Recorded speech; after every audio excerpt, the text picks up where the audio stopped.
Vamos a iniciar, hermanos. Vamos a dar un breve repaso, brevísimo, a lo que hemos avanzado la semana pasada y vamos adelante. Si tienen preguntas, las vayan anotando y a las 8 vamos a tener un momento de 10 minutos para algunas preguntas. Y después continuamos con la clase y al final de la clase, igual que la semana pasada, vamos a tener unos minutos para preguntas al final. Así que si surgen dudas, preguntas, comentarios, anótenlos y al final de la clase los pueden hacer. O también los pueden subir aquí en el mensaje. Aquí hay un mensajero en la pantalla de Zoom y pueden ir anotando ahí sus preguntas y ya en el momento que se abra este espacio, pues ahí las podemos leer y tomar las preguntas para que no se les olvide. Muy bien, hermanos, pues vimos la semana pasada de manera general varias facetas en las que el texto bíblico se fue escribiendo, se fue transcribiendo. Recordemos que hubo un tiempo en el que al que se le conoce como la tradición oral. En ese sentido, pues no había texto. Cuando Moisés vivió, cuando Abraham vivió, cuando Josué vivió, cuando David vivió, pues no había un Antiguo Testamento como tal o un texto sagrado. Se va escribiendo, se va cantando, se va transmitiendo de generación a generación. Y voy a empezar revisando algunos pasajes que nos hablan de eso. La palabra inicialmente se transmitía de manera oral. Así que vamos rápidamente al libro de Deuteronomio, capítulo 6. Deuteronomio capítulo 6. Recuerden que les están tomando lista y les están tomando sus participaciones. Así que quien lo encuentre puede darle lectura del verso Amén. 21 al verso 23. Amén, Leo, hermano. Adelante. dice. Entonces dirás a tu hijo, nosotros éramos siervos de Faraón en Egipto, y el Eterno nos sacó de Egipto con mano poderosa. El Eterno hizo señales y milagros grandes y terribles en Egipto, sobre Faraón y sobre toda la casa delante de nuestros ojos. Y nos sacó de allá para traernos y darnos la tierra que juró a nuestros padres. Y nos mandó el Señor que cumpliéramos todos los estatutos y que temamos al Eterno nuestro Dios para que nos vaya bien todos los No, al revés, días sí. y para que nos conserve la vida como hasta hoy. Y tendremos justicia cuando cuidemos de poner por obra todos estos mandamientos delante del Señor nuestro Dios, como Él nos los ha mandado. Muy bien, hermanos. Gracias, hermano. Eh, Estamos viendo aquí en este pasaje cómo era la tradición oral. Entonces, no siempre hubo el texto escrito como ahora lo conocemos. El pueblo de Israel, que se va formando, se va agrupando, va en su proceso de historia, ellos van recordando lo que Dios hizo. Y este libro, es una instrucción para los padres, ¿verdad? Le dijo el verso 21. Entonces dirás a tu hijo, le vas a decir a tu hijo, le vas a contar a tu hijo y viene un resumen de lo que el Señor hizo con el pueblo de Israel. En estos versículos vemos un resumen de lo que Dios hizo con el pueblo. ¿Qué hizo? Bueno, fuimos esclavos en Egipto, nos sacó de Egipto, nos llevó a la tierra prometida. En ese sentido, hermanos, pues es un resumen de todo el Pentateuco. Todos los primeros 5 libros de la Biblia, o lo que conocemos como Pentateuco, nos cuenta eso, nos narra eso. Cómo el pueblo de Israel entró a Egipto, salió de Egipto y fue llevado a la tierra prometida. Pero lo que estamos viendo aquí es que era una manera de transmitirle a los hijos, ¿verdad? Por eso el pasaje comienza diciendo, entonces dirás a tu hijo. ¿Verdad? Ya es como algo para que no se pierda la historia, para que tus hijos y las futuras generaciones se acuerden, tú les tienes que contar, les vas a decir. Y ahí está lo que se conoce como tradición oral, de una generación a otra y a otra y a otra se fue transmitiendo estas historias, estas experiencias que vivió el pueblo. Entonces, es eso, pero no había un libro como tal para leer, no había, oye, entonces le darás a tus hijos el libro para que lo lean, no había tal cosa. Dice el pasaje entonces le dirás a tu hijo, le contarás, y tu hijo a tu hijo, y tu hijo a tu hijo, y por muchas generaciones. Así que, queridos hermanos, hubo un proceso y un tiempo en el que no había el texto bíblico como hoy lo tenemos, el texto sagrado, se fue transmitiendo de generación a generación, fue pasándose de un momento, de una generación a otra. Entonces, todo esto lo podemos ver en varios pasajes de Deuteronomio. Podemos ver estas historias y le dirás a tus hijos y se las recordarás y lo repetirás una y otra vez lo vemos. Y precisamente estos son pequeños fragmentos o resúmenes de lo que cuenta todo el Pentateuco. ¿Qué fue? Entramos a Egipto, salimos de Egipto y fuimos a la tierra prometida. Más adelante, ahí mismo en el libro de Deuteronomio, ya en el capítulo 26-27, podemos ver otro resumen que igual le dice, dile a tus hijos, le habló a todo el pueblo y todo el pueblo, pues conoció la historia.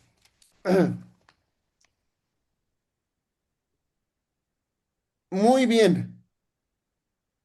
Entonces vemos así en los diferentes momentos, en las diferentes etapas y acontecimientos, cómo se va transmitiendo el texto bíblico, la historia. Vamos a ver, hermanos, un resumen más, otro verso que habla así.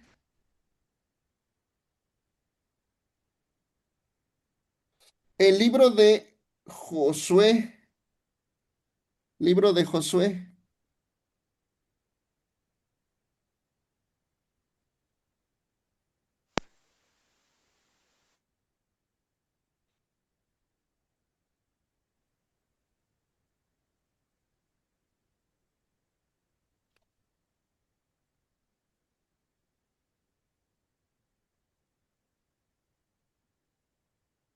capítulo 24. Perdón, Josué capítulo 24 del 24, ¿qué? Josué capítulo 24 Sí. del versículo 2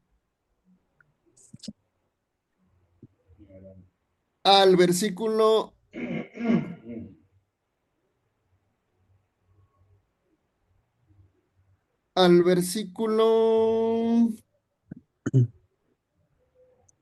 8.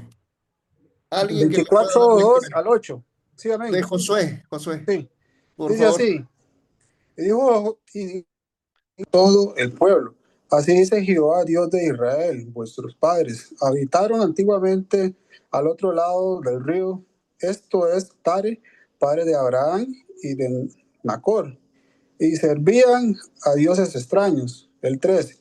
Y yo tomé a vuestro padre Abraham del otro lado del río y lo traje por toda la tierra de Canaán y aumenté su descendencia y le di a Isaac. 4. A Isaac dijo Jod y a Saúl di el monte de Sier para que los poseyese, pero Jacob y sus hijos descendieron a Egipto, y yo envié a Moisés y a Aarón, y herí a Egipto conforme a lo que hice en medio de él, y después os saqué. Saqué a vuestros padres de Egipto, y cuando llegaron al mar, los egipcios siguieron a vuestros padres hasta el mar el mar rojo con carros y caballerías. Y cuando ellos clamaron a Jehová, él puso oscuridad entre vosotros y los egipcios, e hizo venir sobre ellos el mar, el cual los cubrió, y vuestros ojos vieron lo que hice en Egipto. Después estuvisteis muchos días en el desierto. Yo os introduje en la tierra de los amorreos que habitaban al otro lado del Jordán, los cuales pelearon contra vosotros, mas yo los entregué en vuestras manos y poseísteis su tierra y los destruí delante de vosotros. Muchas gracias, hermanos.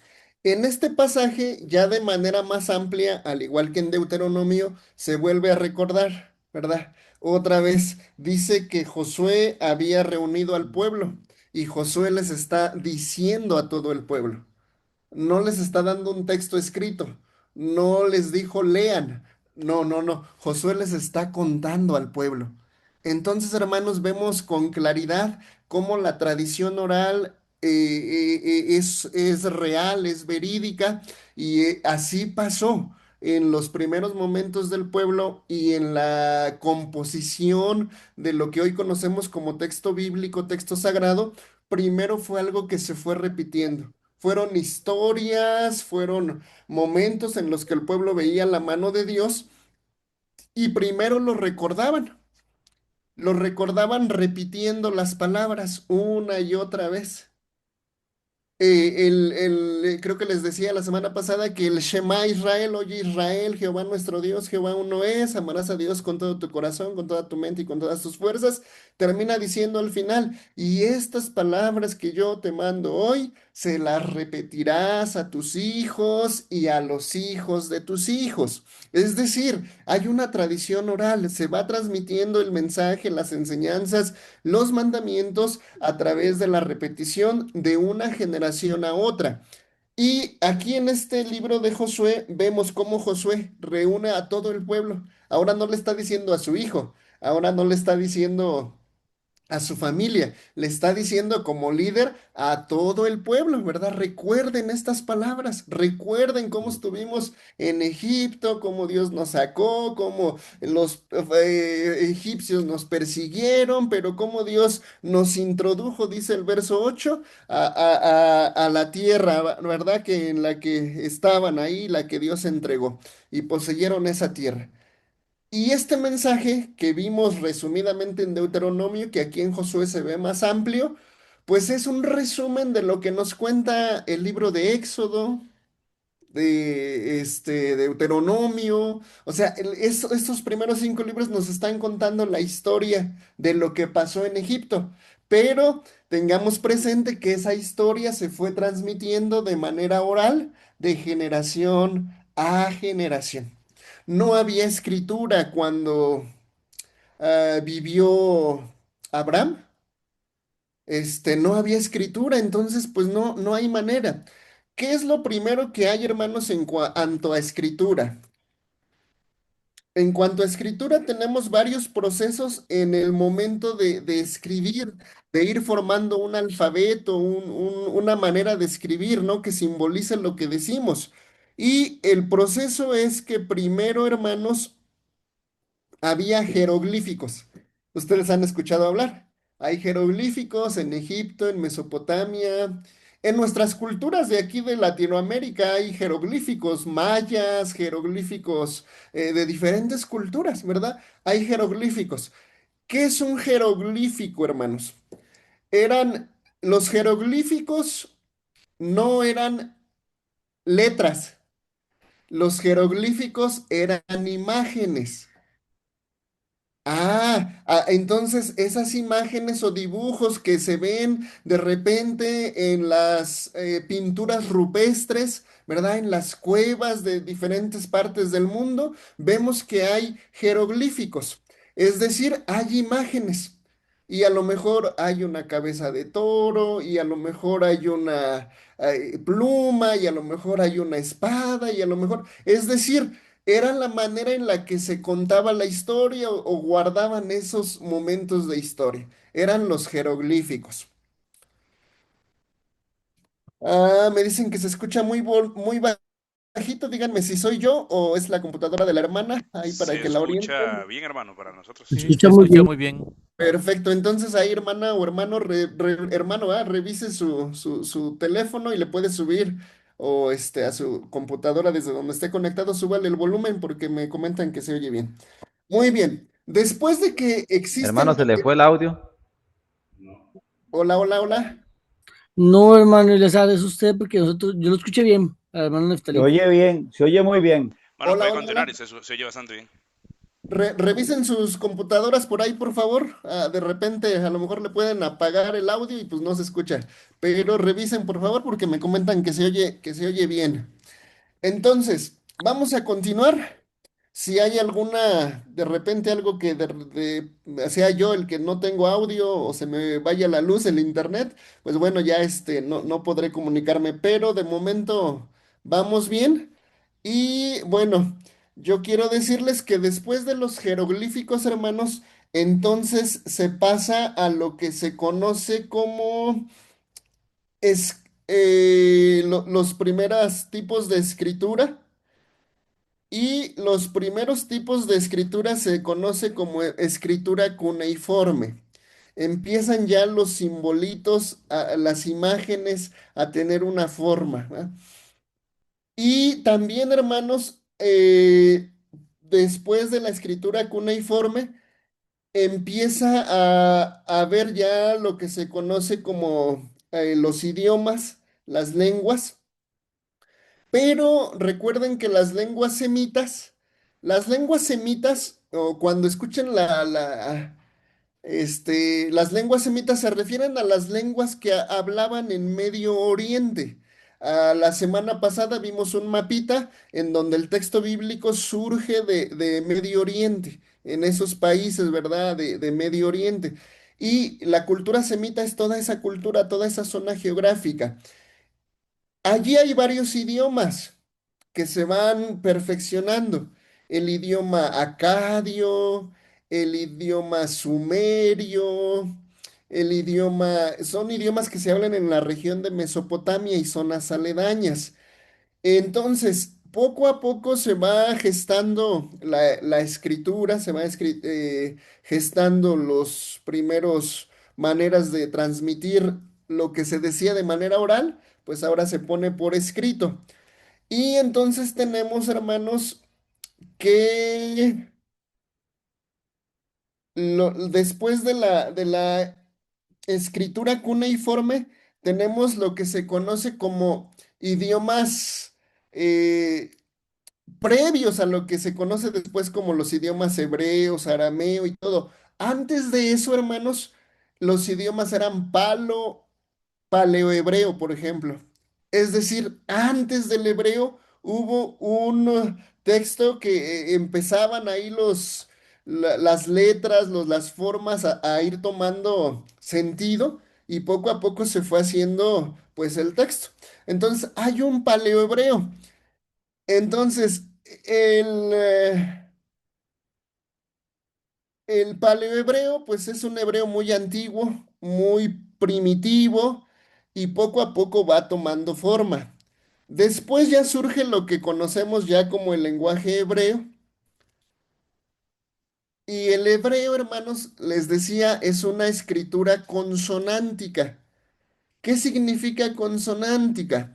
Que no hay vocales. No hay vocales en el idioma consonántico. Y entonces, pues, únicamente, ¿cómo son las palabras o el idioma consonántico? Únicamente tienen como una raíz. La palabra, el verbo, la palabra tiene como una raíz, letras, ¿no? Eh, por ejemplo, el ser de Dios o el nombre de Dios, YHVH. Nada más. Pero ¿cómo suena eso? pues de repente no encontramos cómo suena porque es consonántico, no hay vocales. Entonces, ese es el proceso en el que se va la escritura, va evolucionando y de repente ya surge la escritura hebrea. Ha ido evolucionando a lo largo de los siglos, ¿verdad? De los tiempos. Los símbolos que hoy se tienen en hebreo no es lo mismo que se tuvo en los tiempos bíblicos. Van evolucionando, va habiendo algunos cambios. Entonces, tenemos eso, hermanos. Entonces, eh,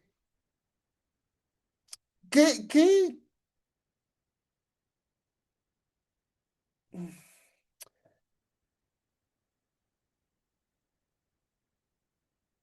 Muy bien, entonces, a partir del siglo XV, hermanos, fíjense, la escritura o la historia que nos cuenta el texto bíblico es del siglo 2000. Vimos el año pasado el 2000 años antes de Cristo. 2000 años antes de Cristo empieza la historia. Va de tradición en tradición, de generación a generación, pero es decir, el siglo XX antes de Cristo. Pero hasta el siglo XV antes de Cristo es cuando tenemos ya una escritura como tal. En el siglo XV empieza la escritura cuneiforme, empieza ya la escritura a tomar forma, empieza ya la escritura a tener sonidos. ¿Cómo se transmitían entonces esas enseñanzas? Bueno, pues a través de la repetición. Pero también, hermanos, en los primeros 5 libros de la Biblia encontramos algunos cánticos. Por ejemplo, el cántico de Moisés. Ustedes lo han leído, lo han visto. Cántico de Moisés y cuenta pues toda la historia de Moisés, ¿va? Cómo sacó al pueblo de Egipto, cómo estuvieron esclavos, cómo Dios los libera, etcétera. Cántico de Moisés. ¿Qué era eso? Pues eran cánticos. Y la gente también, en ese sentido, a la gente no se le olvidaba porque pues se cantaba. Hoy es muy fácil recordar una canción. Hay canciones, hay himnos, hay cantos que nos aprendimos hace 20, 30 años y los seguimos recordando y los seguimos cantando. Porque a través del canto, hermanos, pues podemos recordar de manera muy precisa. También, hermanos, todo el libro de los Salmos, ustedes saben que son canciones, ¿verdad? Son canciones, son cánticos, son oraciones. Son canciones que el pueblo se las aprendía de memoria y las cantaba. Había algunas peregrinaciones que el pueblo hacía, ustedes lo saben, y en esas peregrinaciones ellos iban cantando. Por ejemplo, ustedes han escuchado el salmo que dice, alzaré mis ojos a los montes, ¿de dónde vendrá mi socorro? Mi socorro viene de Dios que hizo los cielos y la tierra. Ese era un cántico que los judíos pues iban en su peregrinación hacia Jerusalén y ellos allí al cruzar la montaña iban cantando esos cánticos. Entonces ellos iban cantando, alzaré mis ojos a los montes, ¿de dónde vendrá mi socorro? Y todo eso que dice el texto. Entonces, si usted se diera cuenta, hermano, muchos de los cantos o mucho mensaje, mucho de lo que hoy conocemos como versículos bíblicos en el texto sagrado, eran canciones, eran cánticos, eran poemas. Dicho, aunado a esto, hermanos, la escritura tiene diferentes géneros literarios. ¿Qué es un género literario? Es una manera de decir algunas cosas. Es un género literario en el que hoy tenemos muchos conocidos. Rápidamente abran su micrófono y recuérdenme un género literario, cada quien. Una hipérbole. Una Hipérbole, ¿qué metáfora. más? Metáfora. Emil. Símil, Eh, hermano, pregunta. ¿Es un, Prosopopeya.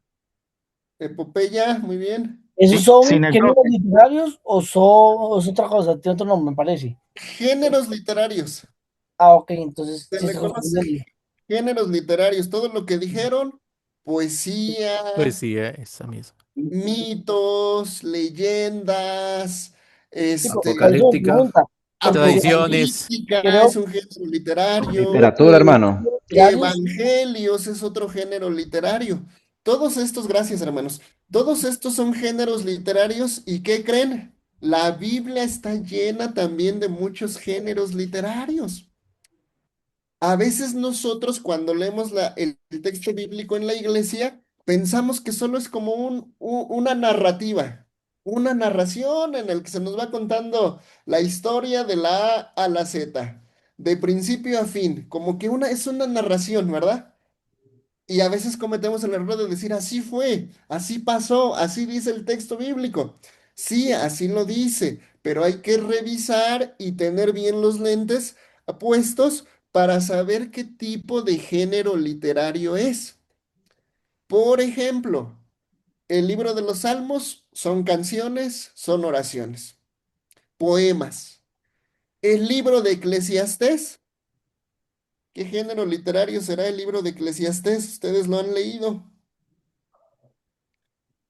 El libro del Cantar de los Cantares, ¿qué género literario es? poesía. Poesía.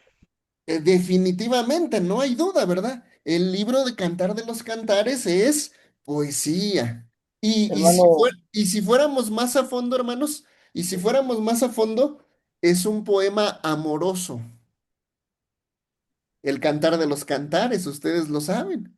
Entonces, todos esos géneros literarios están en el texto bíblico y es importante que nosotros los conozcamos para que cuando leamos el texto, cuando estudiemos el texto bíblico, sepamos a qué género corresponde. Porque no es lo mismo una narración que un poema. No es lo mismo un poema que el género literario evangelio. No es lo mismo el género evangelio que el género apocalíptico. Todos tienen sus símbolos, sus imágenes, sus propios sentidos. Entonces, esto es muy importante que lo tengamos presente. Se dice, hermanos, que probablemente el cántico de Débora, que está en el Pentateuco, es de los cantos más antiguos que se escribieron, ¿verdad? Es de los primeros textos que se escribieron. Entonces, fíjense lo que les voy a decir. El libro de Génesis, hermanos, el primer capítulo de Génesis es un canto, un poema. Y ahorita que vayamos a la presentación, vamos a hacer un ejercicio con Génesis, porque está muy interesante y vamos a darnos cuenta de que en efecto es un poema. Entonces, Salmos. Primero fueron cantos, canciones, se cantaban, se repetían cuando iban a las peregrinaciones y ya después, cuando ya apareció la escritura, bueno, pues pasaron a conservar esos cantos en la escritura o a través de letras, ¿no? De los escritos. Entonces, esa es una, pues breve introducción de lo que vimos la semana pasada para que estemos en contexto en esta noche y vamos rápidamente a la presentación del día de hoy. Y que a ver si nos ayuda Roy para proyectar, por favor.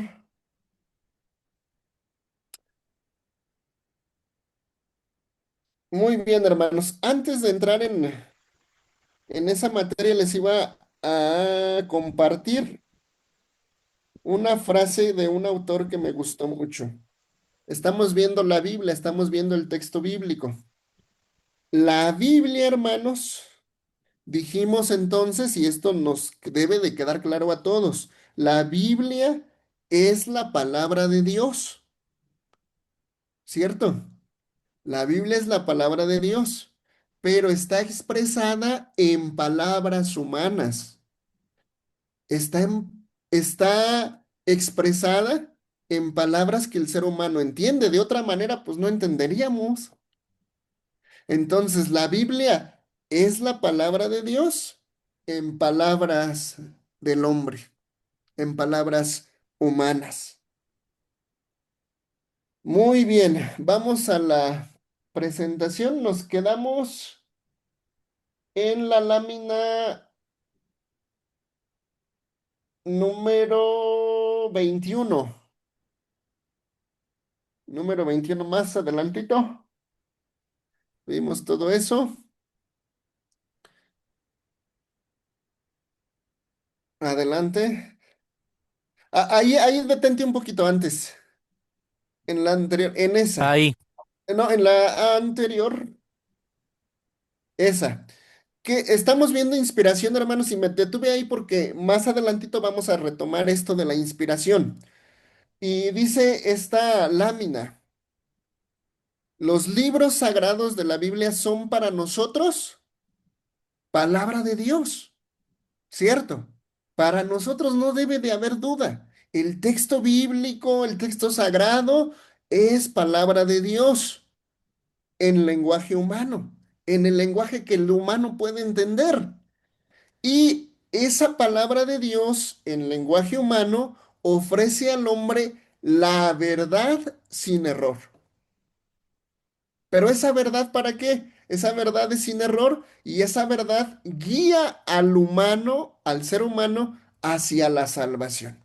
Eso nos debe de quedar claro, hermanos. La Biblia es palabra de Dios, expresada en palabras humanas. Que la verdad está expresada allí, la verdad de Dios sin error. Esa verdad nos guía hacia la salvación. Esto es bien interesante, hermanos, y quise que se detuviera ahí la presentación porque algunos hermanos a veces queremos que nos comprueben. Oye, compruébame que Dios lo escribió. Compruébame que esto es cierto. Compruébame que nosotros como cristianos y como hombres de fe no necesitamos que se nos compruebe nada. ¿Por qué? Porque por fe nosotros creemos que la Biblia es palabra de Dios. En lenguaje humano, pues claro, ni modo que en qué idioma nos va a hablar Dios. Pues en el idioma que entendemos. Pero eso es bien importante porque a veces hay algunos cristianos que estamos como a la expectativa de que algo se nos compruebe, que lo que dice el texto se nos compruebe. Y entonces, bueno, ¿cuál es la fe si tenemos que esperar a que algo se nos compruebe? Hay un libro por ahí que se trata mucho de esto. Hay un libro que dice, y la Biblia tenía razón. Es el título del libro. Y la Biblia tenía razón. O sea, ¿cómo que tiene razón y la Biblia? Pues por supuesto que tiene razón y por supuesto que es verdad lo que está ahí escrito y por supuesto que es palabra de Dios.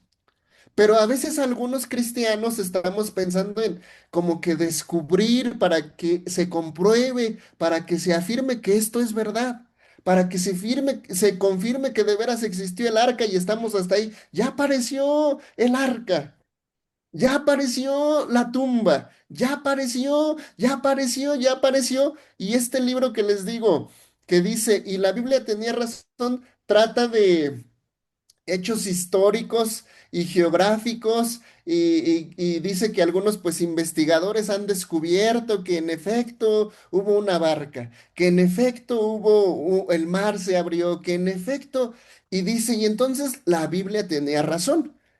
Queridos hermanos, nosotros como hombres de fe no necesitamos que se nos compruebe nada. Nosotros como hombres de fe, por la fe creemos que es palabra de Dios. Entonces de eso no debemos tener duda, ¿verdad? Y no debemos de estar como que esto se comprueba. Apenas me regalaron un libro. Déjenme lo traigo, aquí lo tengo en el librero.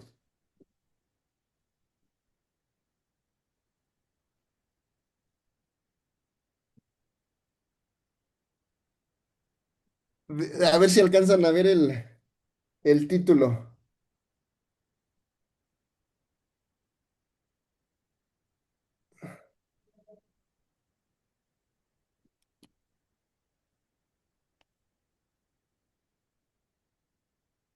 Dios, la ciencia, las pruebas. Yo no lo he leído, me lo regalaron hace como un año. Yo no lo he leído porque viendo el título, yo digo, "Ay, la ciencia lo comprueba, las pruebas de que Dios existe.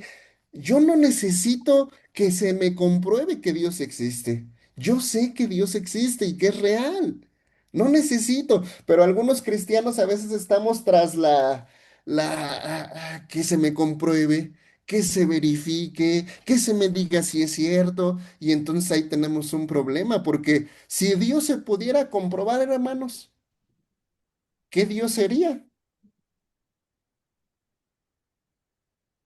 Si Dios pudiéramos saber sus datos, lo pudiéramos experimentar científicamente, pues ¿qué Dios sería? Sería un objeto nada más de estudio, de análisis. Y Dios no es eso, hermanos. Entonces, yo les comento esto para que no duden de que la Biblia es la palabra de Dios y está expresada en palabras humanas y que es verdad sin error. Y la verdad nos guía hacia la salvación. Vamos adelante, Roy, por favor. Adelante. Ahí nos quedamos. El conflicto entre la Biblia y las ciencias. ¿Qué pasa, hermanos? Ahí la imagen, ¿verdad? Por un lado, lo que representa la iglesia, queriendo tener la razón. Por otro lado, los que creen en la ciencia, experimentos científicos, comprobación científica, queriendo tener la razón. Ahí va una pregunta. Respondan rápidamente. ¿Existieron los dinosaurios, hermanos? No, no. ¿Existieron los Yo dinosaurios? digo Yo que no. pienso que sí, hermano, pero Pues no. sí. Es probable que sí. Yo pienso que Hay sí. com- Mm, Muy bien, muy Yo bien, pienso. gracias. Bueno, unos dicen que sí, otros que no. Algunos que dicen que no, probablemente digan no existieron porque la Biblia no dice. Y entonces a veces hay un conflicto. ¿Existe o no existe? ¿Fue así o no fue así? Pero vamos a ver este conflicto entre la Biblia y las ciencias. El... Hay otra pregunta. Hay un texto que dice que el sol se detuvo. ¿Se acuerdan? En Josué. Sí. Pues ahí está el texto. Entonces, el sol se detuvo, hermanos. No, la No, tierra, la se detuvo la tierra. tierra. La tierra es la que se metió con eso. La es la, tierra. es la, co- la No, no. cosmovisión, La ¿verdad? tierra. Es la cosmovisión, ¿verdad? Es la forma. Ellos no, las personas de hace 3.000, 4.000 años no tenían el conocimiento astronómico que hoy tenemos. Entonces, desde su experiencia, ellos dijeron, bueno, ¿qué pudo haber pasado, hermanos? El sol se detuvo. Yo creo, en lo personal, puedo explicar que a lo mejor fue un tipo de lo que a veces nosotros conocemos como eclipses. Pero nosotros hoy le damos ese nombre, sabemos que es un eclipse solar, sabemos que es un eclipse lunar, todo eso lo sabemos nosotros, pero hace 3.000 años que se escribieron esos pasajes, la gente no tenía ese conocimiento. Y entonces para ellos ver, hoy hay un eclipse, bueno, pues el sol se paró, ¿ah? Ah, bueno, pues esto se detuvo. Entonces, vamos a ir viendo todo eso, hermanos, pero vamos a ir viendo lo que es importante y trascendente para la fe. Adelante, Roy.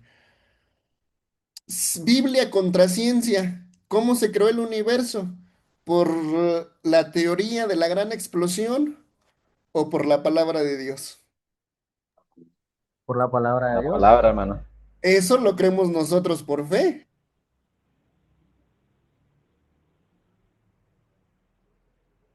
El Big Bang, dicen los científicos.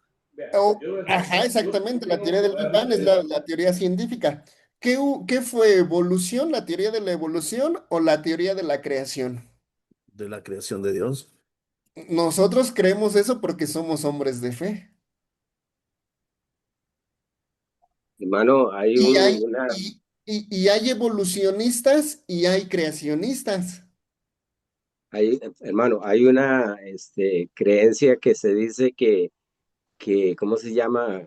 Cuando en el principio creó Dios los cielos y la tierra estaba desordenada y vacía, es porque después de, digamos, de que la tierra había sido habitada por dinosaurios y todo eso, y las grandes catástrofes que hubieron, después de ahí el Señor comenzó a acomodar la tierra, digamos.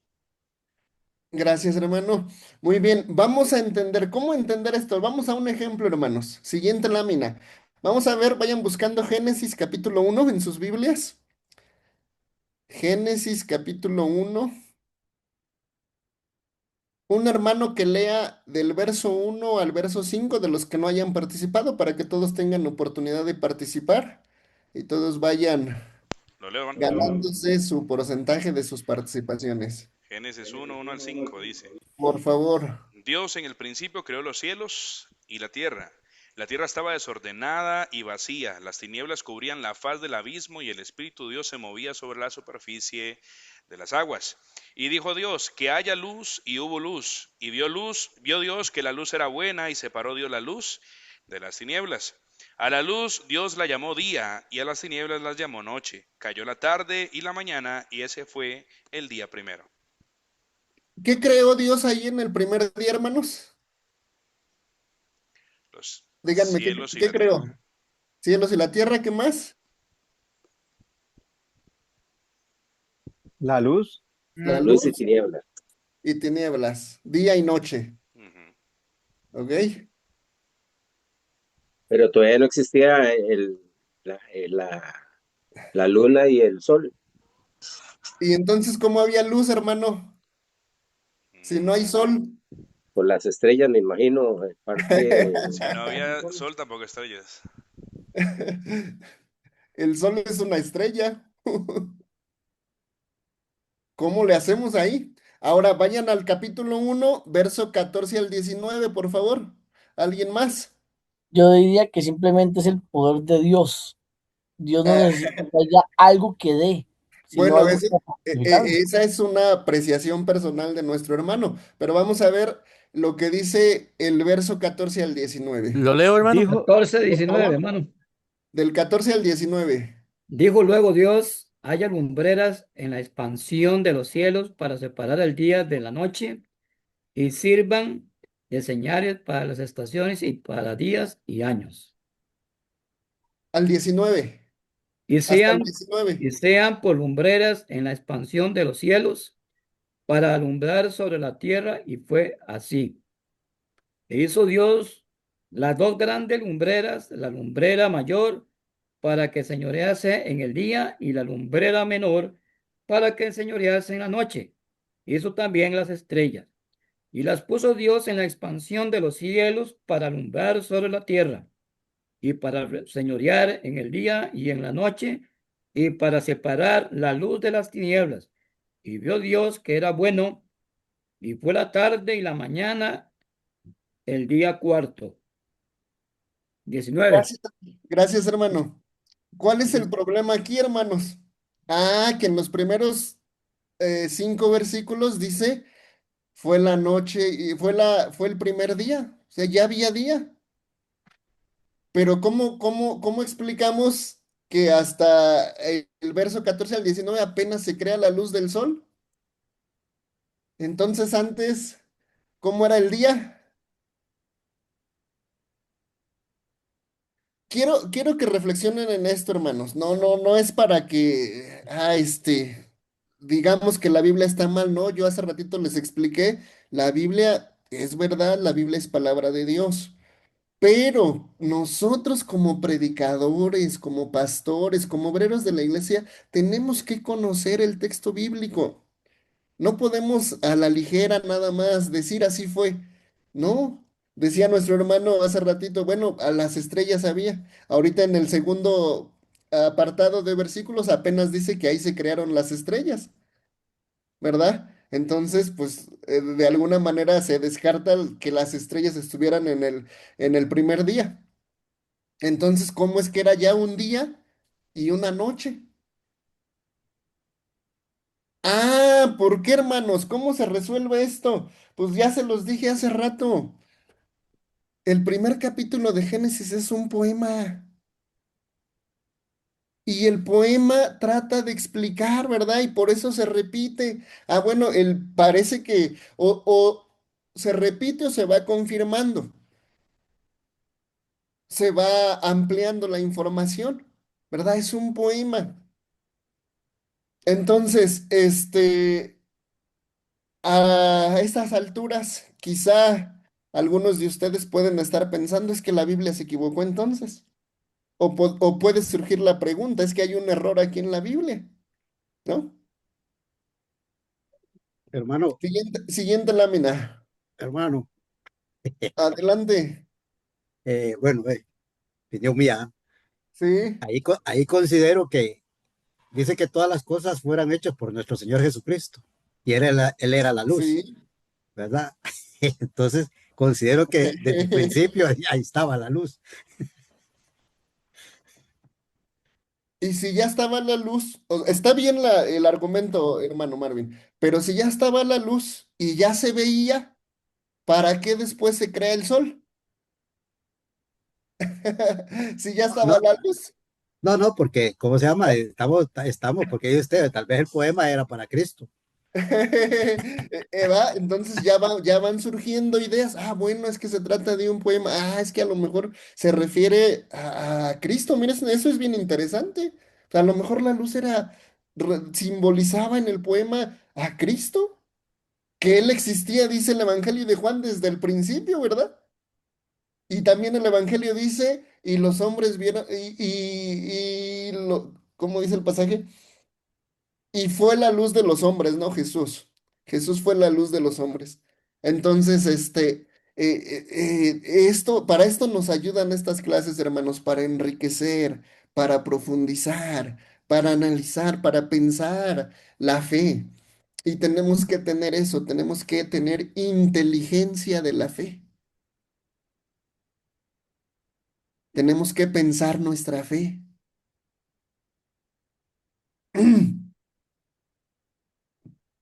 Porque ¿qué le contestamos a un muchacho de la universidad que tengamos en nuestra iglesia y que nos pregunte, oiga, pastor, ¿por qué aquí dice esto? Y luego acá dice que apenas fue la luz y acá dice que apenas fue el primer día. A un estudiante de universidad,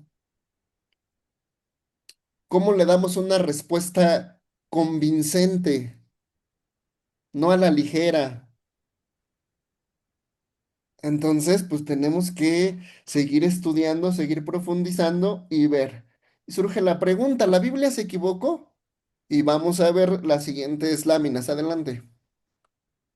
Hay tres posturas posibles ante esto. Hay tres posibilidades, ¿verdad? Y vamos a verlas. La siguiente. Bueno, hay una primer postura, hermanos, que sería desprestigiar a las ciencias. A veces hay muchos hermanos en la iglesia que desprestigian a las ciencias. Este,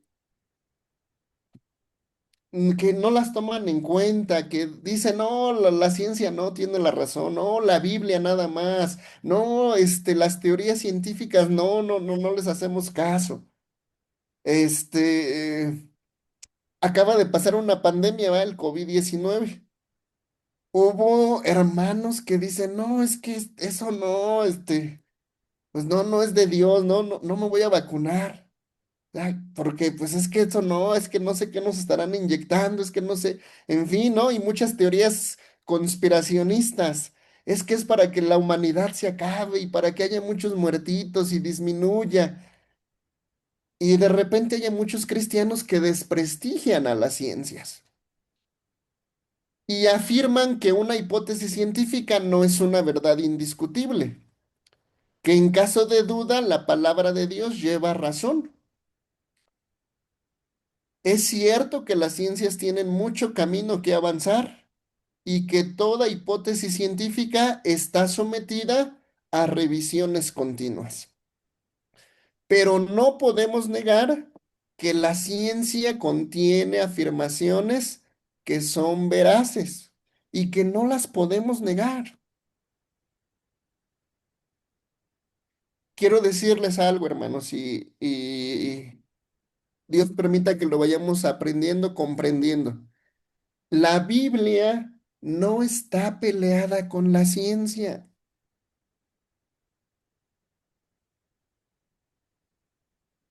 Y la ciencia no tiene por qué estar peleada con la Biblia.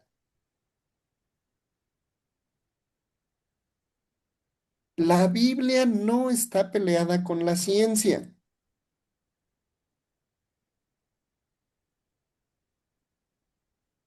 Entonces, esta es una posibilidad, ¿verdad? Que alguien desprestigie a la ciencia. Así, no, esto no le creemos. Hay otra postura, la siguiente. La otra postura es negar el conflicto. Es una postura concordista, ¿verdad? Es el deseo bien intencionado de conciliar la Biblia con la ciencia. Ejemplo, la Biblia habla de que la creación fue en 7 días, ¿no? Con el séptimo día del sábado.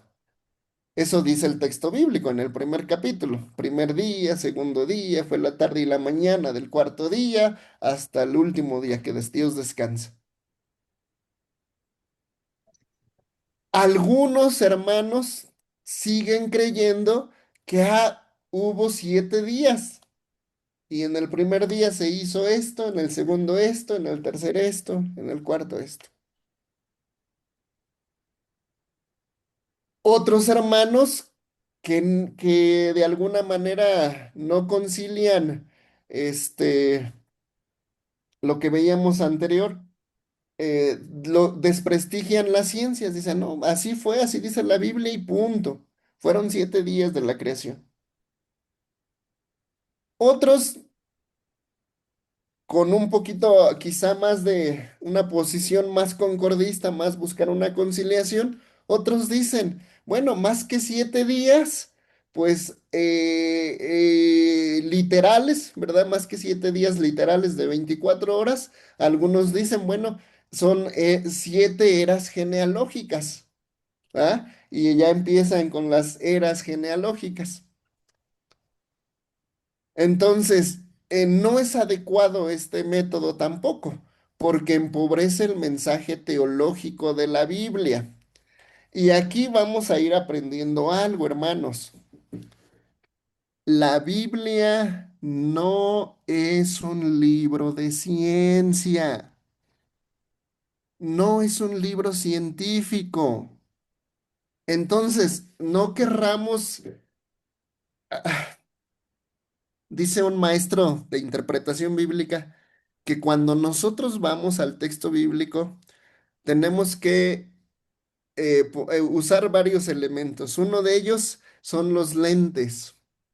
Pero cuando nosotros vamos al texto bíblico, vamos a estudiar la Biblia, tenemos que ponernos los lentes de la fe. ¿Por qué? Porque la Biblia es un libro de fe y para la fe. Y es un libro por fe. La Biblia misma lo dice. El que se acerca a Dios es necesario que tenga fe, porque sin fe es imposible agradar a Dios.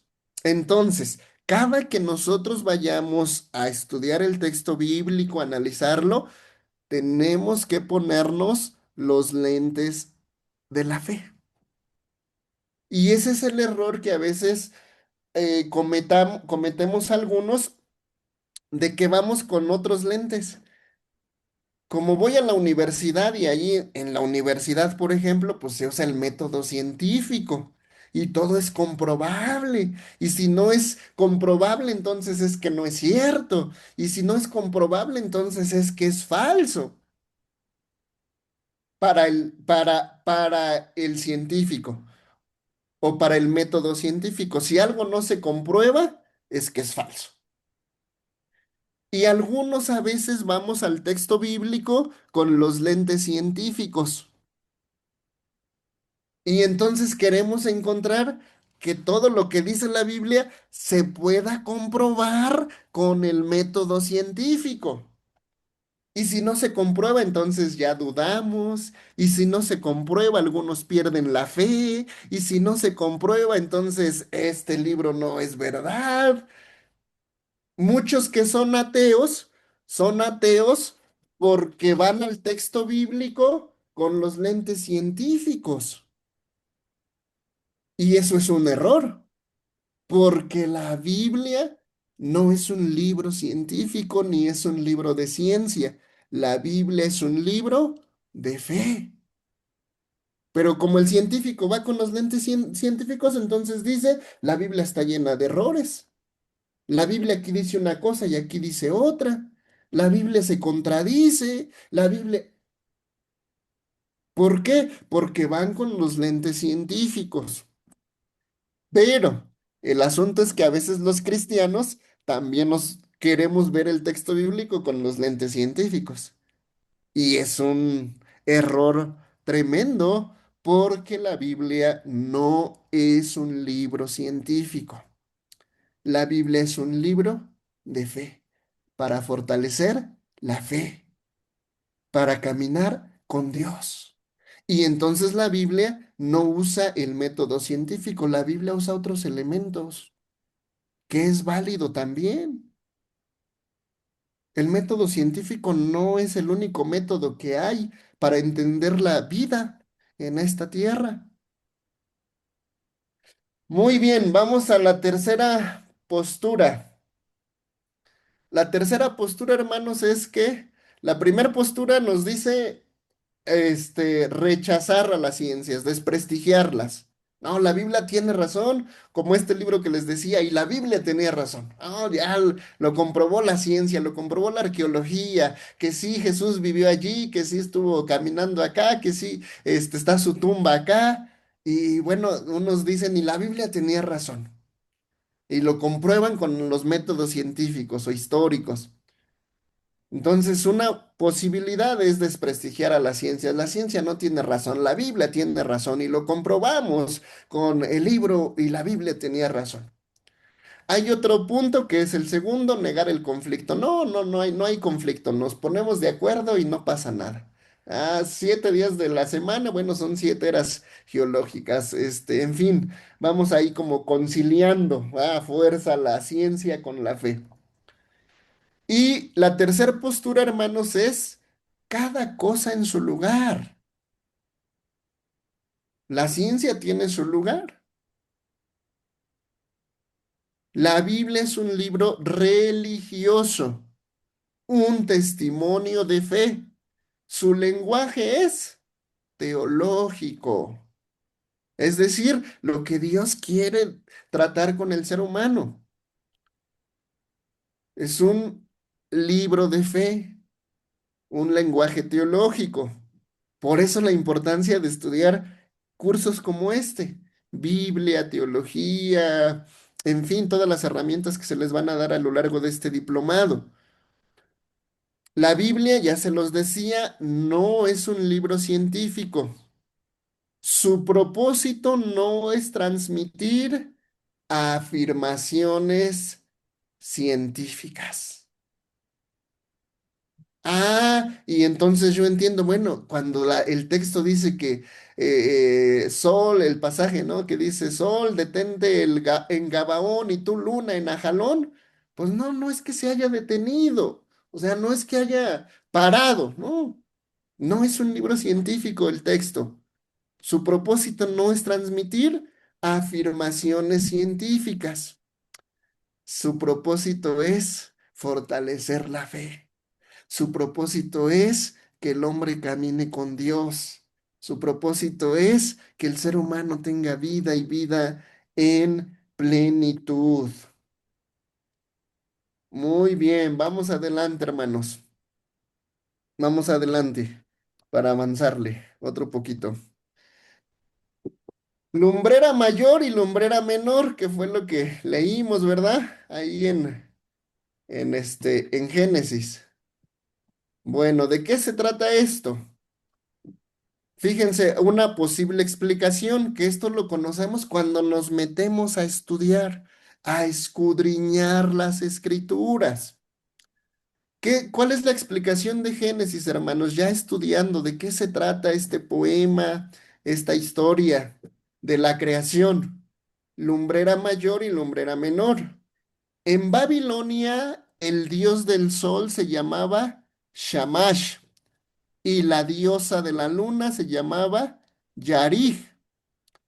Nombres muy similares a los términos hebreos para sol y luna, que en hebreo sol y luna se dice Shemesh y Yareah. En hebreo, el hebreo se escribía sin vocales, ya se los he compartido. Así que los nombres casi son idénticos.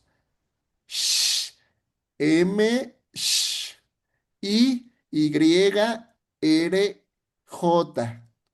Es decir, los nombres son muy similares. Acuérdense que aquellos nombres, idiomas primigenios no tenían vocales, entonces sonaban prácticamente igual.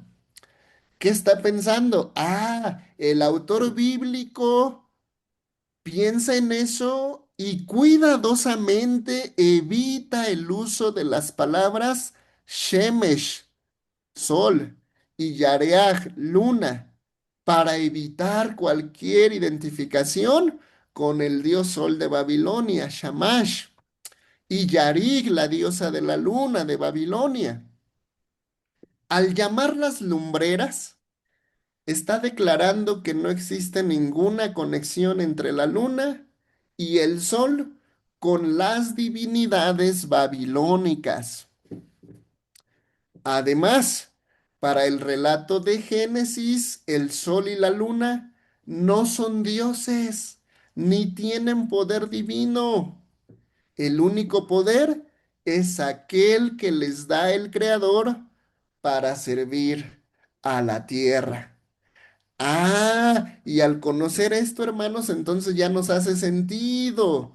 ¿Por qué en los primeros 5 versículos no se menciona al sol ni a la luna, sino más bien hasta después es Dios el que crea? No, estos astros no son dioses como se creían en la cultura babilónica, hermanos. Entonces, esta es una posible explicación de por qué en Génesis se escribe esto que estuvimos viendo. ¿Vamos bien, hermanos? ¿Dudas, preguntas? Vamos a abrir unos minutitos, 10 minutitos para comentarios, preguntas.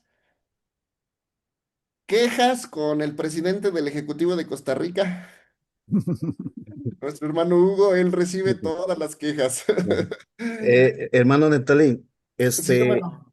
es probable que, bueno, en realidad no me acuerdo bien, el Antiguo Testamento se fue escribiendo, o esto se escribe antes del exilio o después del exilio. Muy buena pregunta, hermanos. Es que la pregunta la hago por la influencia que tuvieron los judíos con el imperio, ¿verdad? Al ser exiliados. Es correcto, hermanos. Fíjense, esto que dice el hermano es bien interesante y tiene mucho sentido.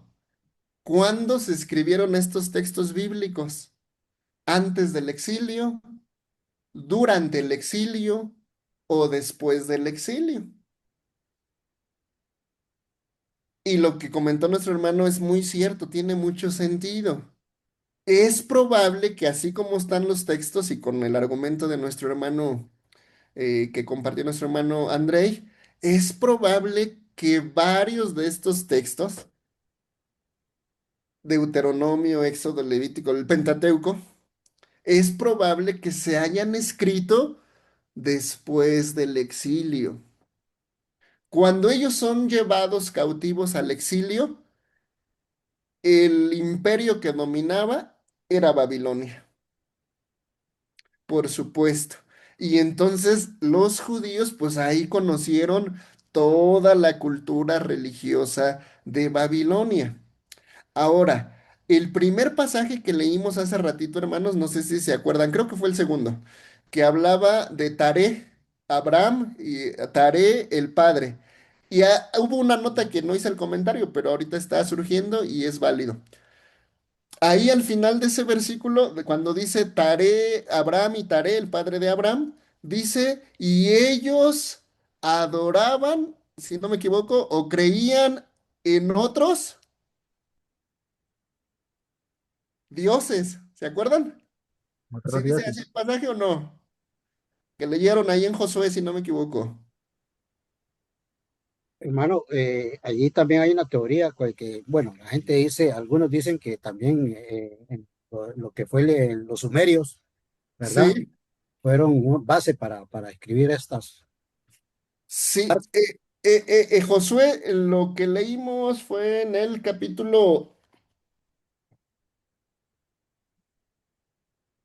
¿qué capítulo les dije? 24 del 2 al 8. 24. Capítulo 24. 24 del verso 2, ¿verdad? Ajá, al Fíjense, 8. fíjense lo que dice. Y dijo Josué a todo el pueblo.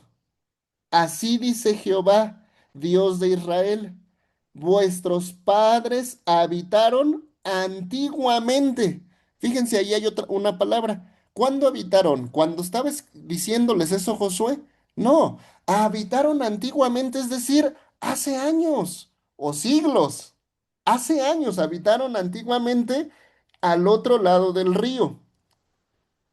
Esto es Taré, padre de Abraham y de Nacor. ¿Y servían a quiénes, hermanos?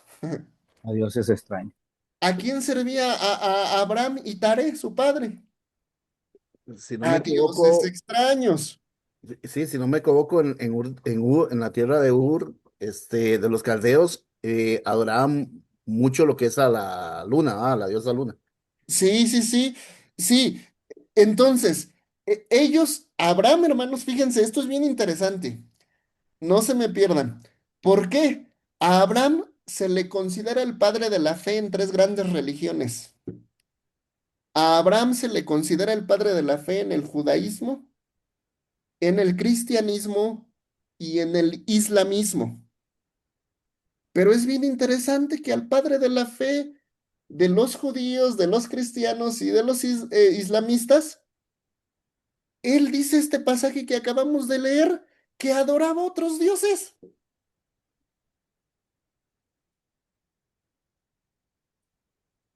¿Sí dice eso el texto o no dice eso el texto? Adoraban Ujú. a otros dioses. Hermano, Aquí hay otro asunto que nos va a ayudar a cobrar un poquito de sentido, hermanos.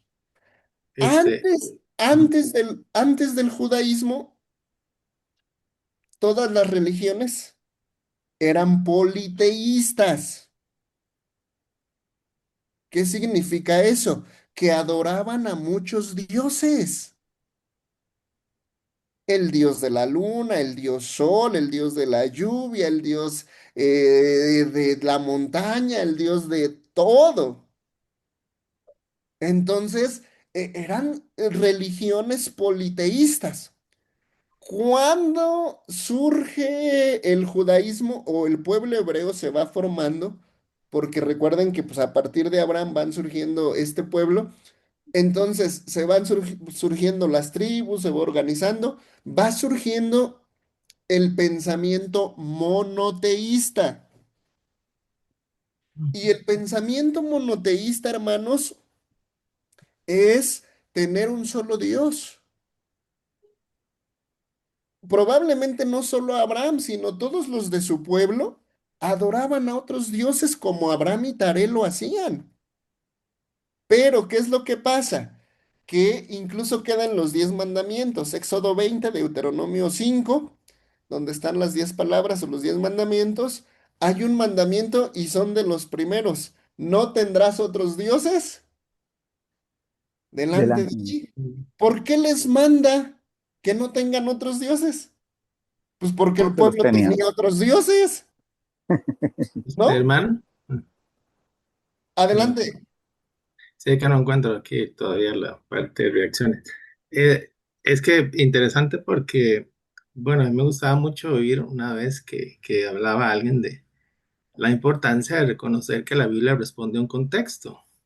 Sí, Y siempre dice que un texto fuera de contexto es un pretexto. Entonces, estos versos, digamos, responden a una realidad en su contexto, que era la oración a dioses ajenos, a dioses que se les daba la misma autoridad de Dios. Dice, más que un texto científico, la idea es explicar realmente quién es el verdadero Dios, quién es el creador de todo, más que estar explicando, más que la idea de cómo evoluciona la Tierra o cómo evolucionan los animales. Porque a veces en este pensamiento científico, que no solamente entran los científicos, sino el pensamiento occidental con relación al pensamiento oriental. Porque independientemente de que una historia sea verdadera o falsa, lo importante es qué enseñanza tiene para la cultura, qué enseñanza tiene.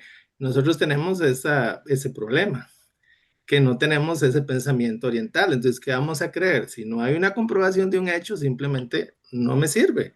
Pero entonces, ¿dónde dejo la enseñanza? ¿Dónde dejo lo que la Biblia me quiere enseñar a mí? Si yo me pongo entonces a explicar, bueno, no va en contra de la Biblia porque tienen que ser 7 días naturales, tienen que ser de 24 horas, en cada día tuvo que haber hecho Dios cada cosa, y si alguien me dice lo contrario, entonces, ¿dónde queda la enseñanza que me está explicando que solamente hay un Dios, que está plantando el monoteísmo, ¿verdad? Que ya no hay que adorar a otros dioses, ni a la luna, ni a la tierra, ni las estrellas, ni ninguna cosa creada, pero para eso hay que entender que está la enseñanza por encima incluso de que un texto sea verdadero o no, ¿verdad? Es como empezar con la parábola de Jesús del buen samaritano y decir, bueno, pero existió el buen samaritano, hay que buscar el nombre del buen samaritano, y si no existió el buen samaritano, entonces la enseñanza no es válida. Ahí es donde tenemos que analizar, ¿verdad? Gracias. muy buena aportación, Cristian. Muchas gracias. Y todas las de todos ustedes, hermanos, las preguntas, los comentarios han sido muy enriquecedores. De eso se trata la clase. Nosotros vamos construyendo el conocimiento.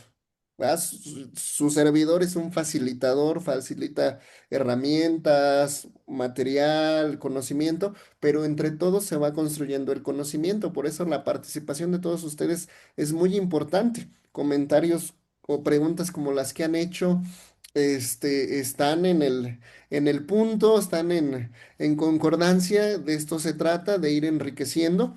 Y bueno, este último comentario de Cristian es excelente. Entonces, por supuesto que hay un contexto en donde se escribe. Ya vimos una clave o una pista por ahí que tenemos y que hace rato comentó nuestro hermano Andrei. Ah, pues probablemente, como está hablando de esto, pues ya tenían la influencia de Babilonia, claro que sí. Entonces, probablemente el texto o estos textos de el Pentateuco, que son los primeros libros de la Biblia, bueno, probablemente son pasajes que se escriben después del exilio. Historias ya se iban repitiendo, como vimos en la tradición oral. Ah, pero después del exilio dicen, bueno, ahora sí hay que ponernos a escribir y a recordar. Y ya tenían todas estas costumbres. Esa es una clave. Probablemente los textos se escriben después del exilio. Otra clave, hermanos. Eh, Hermano, le puedo hacer una consulta? sí, adelante.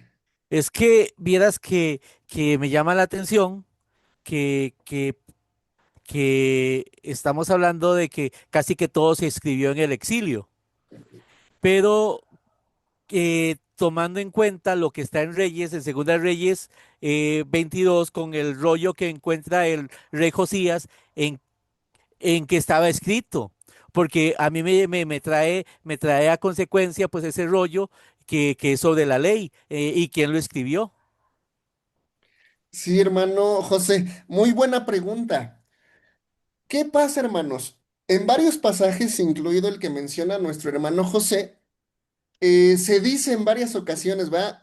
Sobre todo en el Pentateuco y ya más adelante en Reyes, como lo menciona. Se va hablando de un libro de la ley,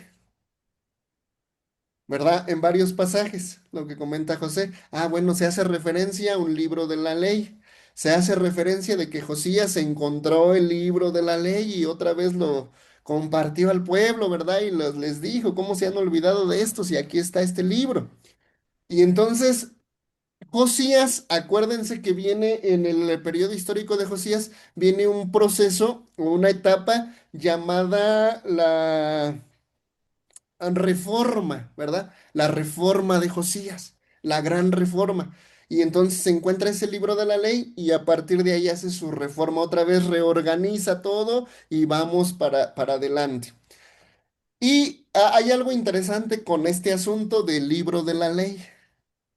Nosotros cuando lo leemos hoy, después de 3000 años que se escribió eso, ¿qué pensamos cuando dice el texto el libro de la ley?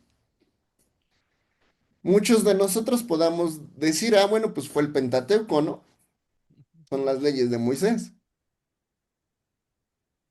Ujú. Pero quiero decirle algo, no hay ningún pasaje en la Biblia que nos diga que la ley fueron los 5 libros de Moisés, o que fueron Génesis, Éxodo, Levítico, Números y Deuteronomio. No hay ningún pasaje. ¿Qué había? Un libro. Probablemente tenía algunas historias del Pentateuco, pero no hay un libro que hoy podamos tener y que nos diga, este era el libro de la ley. No lo hay. ¿A qué se refiere? Bueno, pues queda ahí Los 613 preceptos y los 10 mandamientos en pudiera lugares ser, especiales. pudiera ser, algunos autores pues dicen, bueno, pues el libro de la ley son los 10 mandamientos, punto. Habría que ver porque a ciencia cierta no se sabe. Si se diría el libro de la ley, ¿por qué no se dice las 10 palabras, el decálogo, los 10 mandamientos?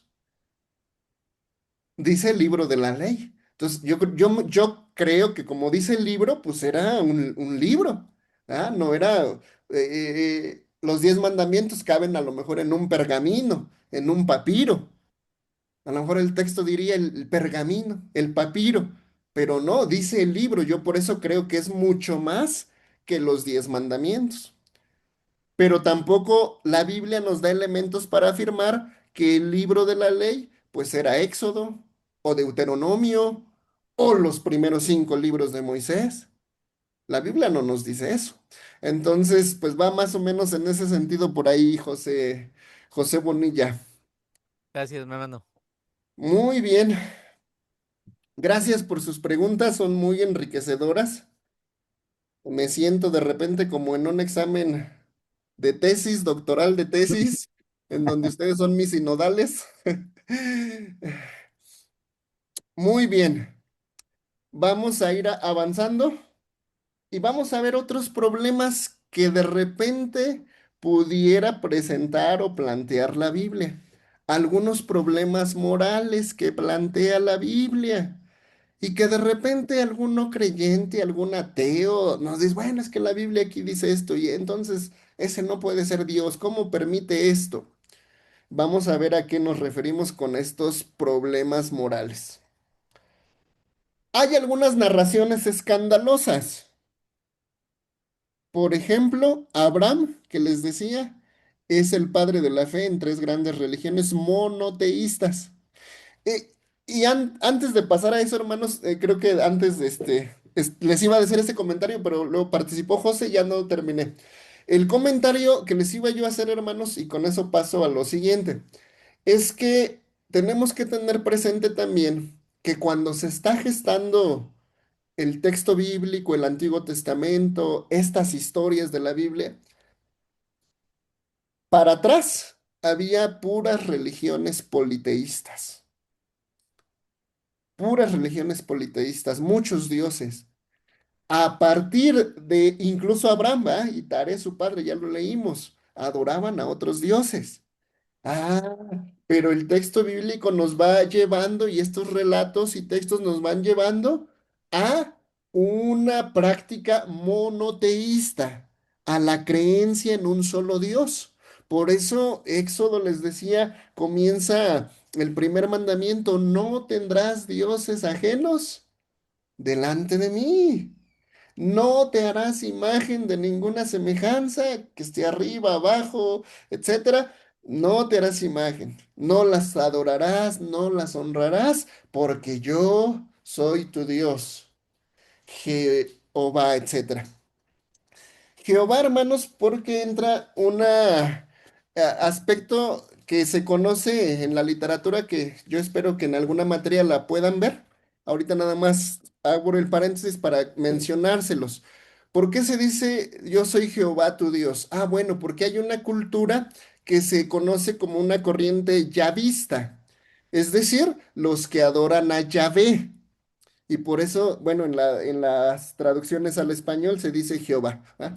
Jehová. Entonces, yo soy Jehová, tu Dios fuerte, celoso, que te saqué de tierra de Egipto, de casa de servidumbre, etcétera. Ya se presenta como Yahvé. ¿Por qué? Porque ya hay una corriente yavista y monoteísta. Se va adorando a Yahvé.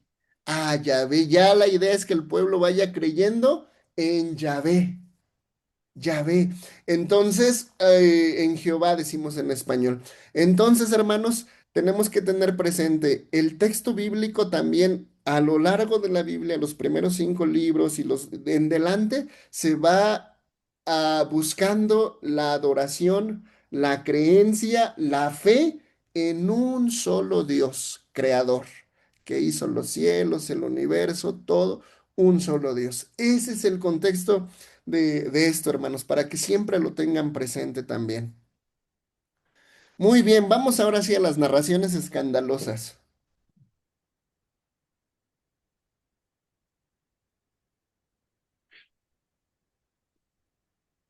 ¿Qué narraciones escandalosas leemos en la Biblia? Busquen las citas rápidamente para darles una lectura. Cada quien agárrese una. Tengo Génesis, 12 del 10 al 12 adelante. dice así. Pero hubo hambre en el país y Abraham descendió a Egipto para peregrinar allá, pues la hambruna era severa en el país. Y sucedió que cuando se acercaba para entrar a Egipto, le dijo a su esposa, Sarai, mira, eres mujer de hermosa apariencia, y sucederá que cuando te vean los egipcios, dirán, esta es su mujer, entonces me matarán a mí, a ti te dejarán vivir. Hasta el 12. Sí, por favor. Sí, hasta ahí. Tengo el 27, hermano. Muy bien. Vemos en este primero de Génesis, vemos cómo Abraham miente, ¿verdad? ¿Cómo voy a decir? Pues me van a matar, pues mejor diles que eres mi hermana, ¿no? Este, y bueno, vemos ahí al padre de la fe mintiendo. Y a veces nosotros decimos, no mentirás. Ah, el padre de la mentira es Satanás. Y no se vale mentir y nos damos a veces, este, golpes de pecho, ¿no? Ay, no, ni siquiera se valen las mentiras piadosas, decimos. Ah, pero ¿cómo Abraham mintió? Ah, bueno, mintió para preservar su vida. En el holocausto, hermanos, de los alemanes, los nazis, hubo varias personas que escondían a las personas en sus casas, en sus sótanos, y ellos mentían. ¿Estaba mal que mintieran por salvarle la vida a otros judíos, a otras personas? Pues no, de ninguna manera, porque la vida es lo mejor que Dios nos puede dar. Se privilegia la vida. Bueno, y vemos que al padre de la fe miente. Ahora, eso no quiere decir, bueno, entonces vamos a mentir. No, no malentienda ni malinterprete. Por eso es importante que estemos aquí en las clases, no malentender ni malinterpretar. No se trata de mentir. No, hay que conducirnos con verdad. Hay que hablar con verdad. Pero por encima de la vida, si se trata de salvar la vida, entonces pudiera ser en algún momento válido que pueda yo mentir. Como muchos alemanes, quizá por proteger a algún judío, pues mentían y le salvaban la vida. Y no por eso Dios los va a castigar o condenar porque mintieron, ¿no? Al contrario, me parece que Dios va a decir, oye, qué bueno que le salvaste la vida a otros judíos, ¿no? Vamos con Jacob, hermanos. Jacob roba a su hermano la primogenitura engañando a su padre. Génesis 27 no lo vamos a leer, es todo el capítulo, pero ustedes se saben la historia. Y Jacob le roba a su hermano la primogenitura engañando a su padre que estaba enfermo y estaba ciego. Es decir, no lo veía, por eso le pregunta, ¿quién eres? Pues soy yo, tu primogénito, Esaú. Ah, mentirosote, ¿va? Otro que miente y que además le roba la primogenitura a su hermano y engaña a su tío Labán. Vemos esa historia en Jacob. Jael asesina a Císara después de hospedarlo en su tienda. Jueces 4:17 al 22, por favor.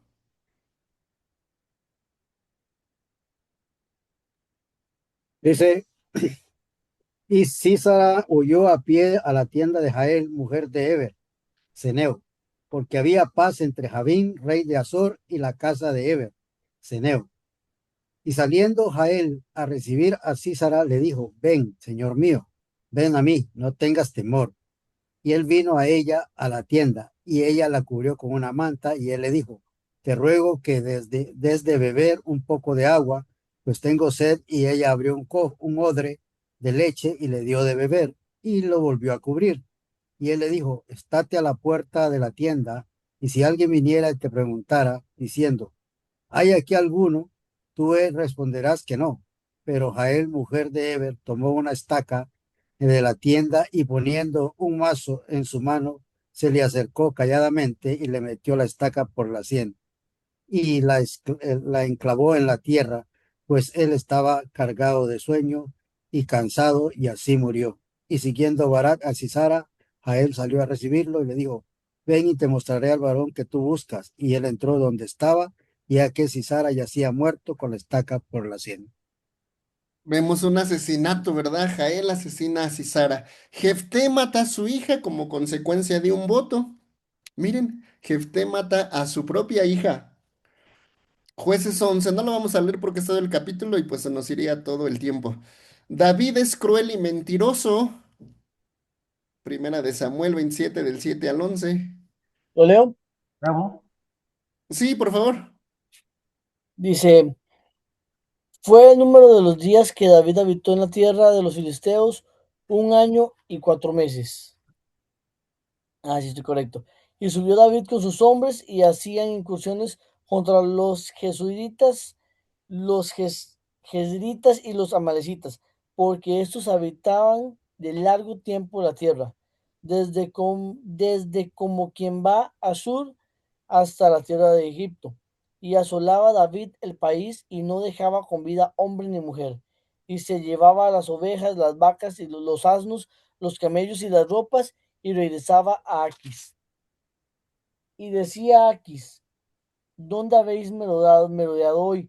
Y David decía, en el Neguet de Judá, y el Neguet de Yeramel, o en el Neguet de los Ceneos. Ni hombre ni mujer dejaba David con vida para que viniesen a Gad, diciendo, no sea que den aviso de nosotros y digan, esto hizo David, y este fue su costumbre todo el tiempo que moró en la tierra de los filisteos. ¿Cómo ven estos pasajes, hermanos? Abraham miente, Jacob roba y miente, Jael asesina, Jefté mata a su hija, David es cruel y mentiroso. ¿Cómo era que era conforme al corazón de Dios entonces? Y era conforme al corazón de Dios, dice el texto, ¿ah? David era un siervo conforme al corazón de Dios.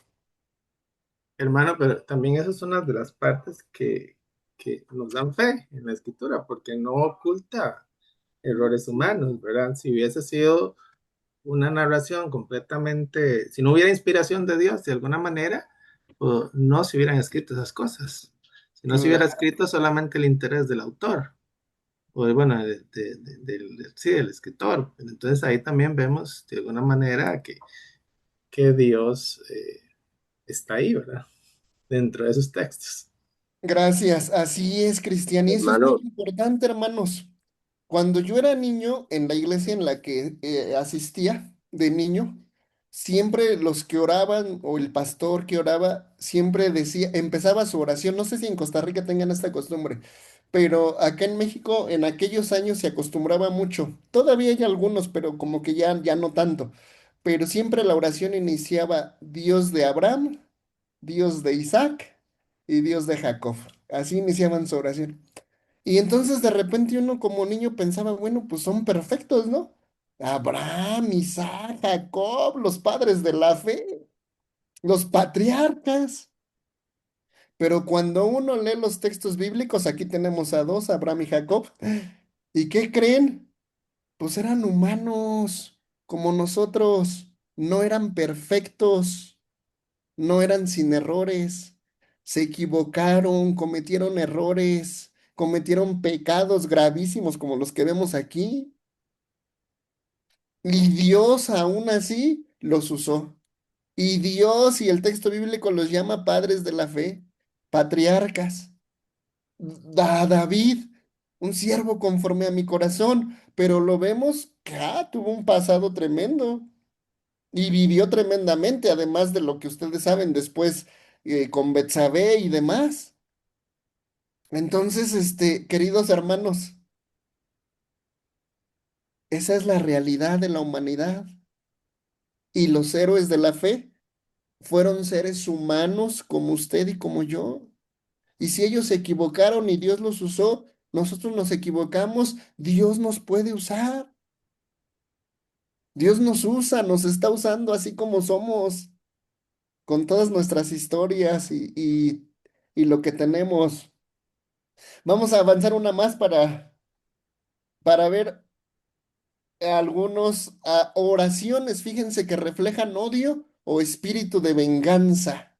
Vean nada más, Salmo 137, 8 y 9, alguien que no haya participado, y Jeremías 18, 21, alguien más, por favor. Amén, hermano. Yo lo leo, Adelante, Salmo 137. adelante, verso 8 y 9.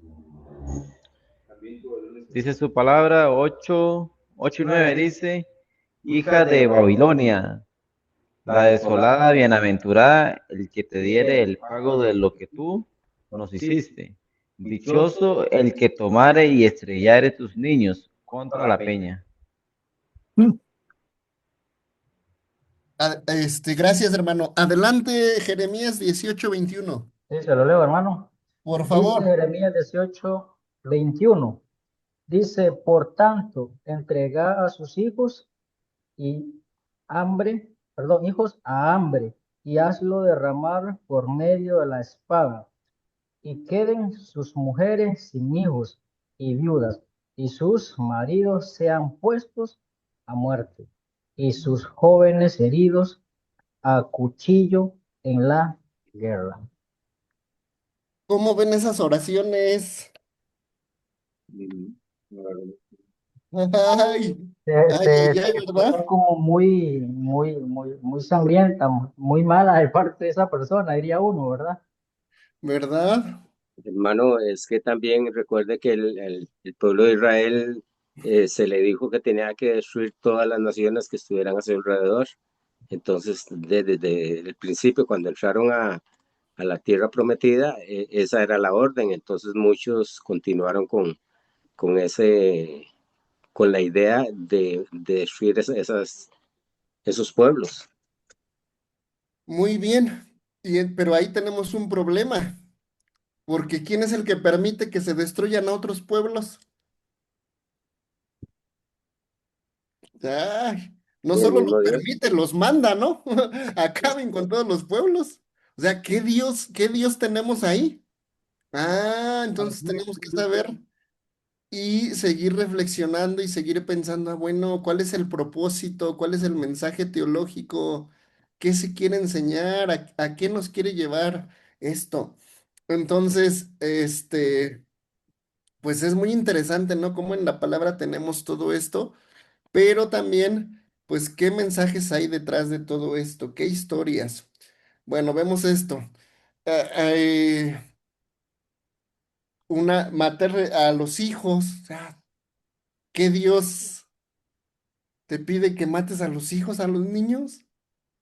Ay, o sea, el texto bíblico también va evolucionando. Hermano, pero eso parece mucho también la influencia de la ley del talión, que él está pidiendo que le hagan lo que a él le hacen. Este, ya en un contexto, digamos, como el cristiano, ya eso no, ¿verdad? Ponga una mejilla, por una mejilla ponga la otra, pero en el contexto de ellos, eso es la ley del talión. Es correcto. Ahora, entonces nosotros cuando vayamos a estudiar el texto bíblico, vamos a entender eso, hermanos. Se trata de la ley del talión, se trata de lo que es evangelio. Y aquí vamos a tener una clave, grábense esto. Por encima del texto bíblico, por encima del Antiguo Testamento, por encima de los profetas, por encima de Moisés, hermanos, está Jesús. Es decir, ¿quién tiene autoridad para la vida? ¿Quién tiene autoridad para nosotros, para la iglesia? ¿Lo que dice Moisés, lo que dicen los profetas o lo que dice Jesús? Lo que dice Cristo. Ah, Cristo es la clave para nosotros hoy. Cristo es la clave. En aquellos tiempos, en su momento fue válido, porque no estaba Cristo, porque no había llegado Cristo. Pero hoy, dice la Escritura, en otros tiempos nos habló por los profetas, en otros tiempos nos habló. Ah, pero ahora se nos ha revelado en Jesús. Y entonces cuando leamos los textos bíblicos, bueno, Pedro dice esto, Pablo dice esto, Mateo dice esto, Juan dice esto, Moisés dice esto, pero siempre voy a pensar qué dice Jesús.